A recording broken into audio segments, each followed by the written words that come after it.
হাই family, ভালে আছে নহয়? কেতিয়াবা মনটো এনেকুৱাই দুখ লাগে। আজি মই ৰিলটো বনালোঁ।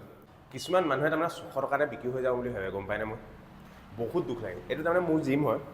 জিমটোত মাহেকত 600 টকা লওঁ, অনলি 600, তাকো 30 দিনত পইচাটো নিদিয়ে।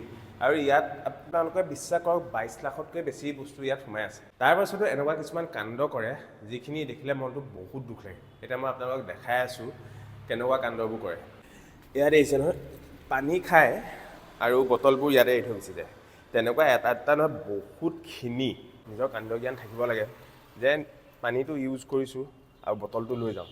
আৰু তাৰ বাহিৰেও বহুত যি টি হয়। আৰু এইফালে অখনিও কাম কৰি আছে, চাই দিয়া।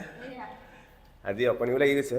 আৰু কিছুমান ল'ৰা এনেকুৱা আছে, আমাৰ জিমৰ ভিতৰলৈ তাৰমানে বাহিৰা জোতা আনিবলৈ নিদিওঁ। মই যদি নাথাকোঁ মনে মনে বাহিৰৰ জোতাযোৰো পিন্ধি আহে। বহুত দুখ লাগে, কাৰণ আমি জিমটো বহুত ধুনীয়াকৈ হাইজিন কৰি ৰাখোঁ। আৰু দেখাইছোঁ, ঘিণ লাগি যাব আপোনালোকৰ।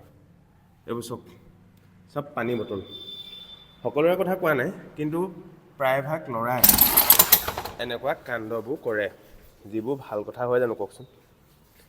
তেওঁলোকে ভাবে কি জানে, টকা 600 দিছোঁ, বাবলুৱে চব কাম কৰিব, চব বস্তু চাফা কৰিব। মই টকা 600 লৈছোঁ অকল জিমটোত এক্সাৰচাইজ কৰিবৰ কাৰণে। আৰে আজি টপা মূৰটোত যিকেইডাল চুলি আছে, সেইকেইডাল চুলি নাপিতৰ ওচৰত কাটিব গ'লেও 100 টকা লয়, হয় নহয় কওকচোন? আৰু মই কি কৰোঁ, এমাহত টকা 600 লওঁ, তাকো এমাহত নিদিয়ে। বাবলু 600 টকাত বিকা মানুহ নহয় কিন্তু।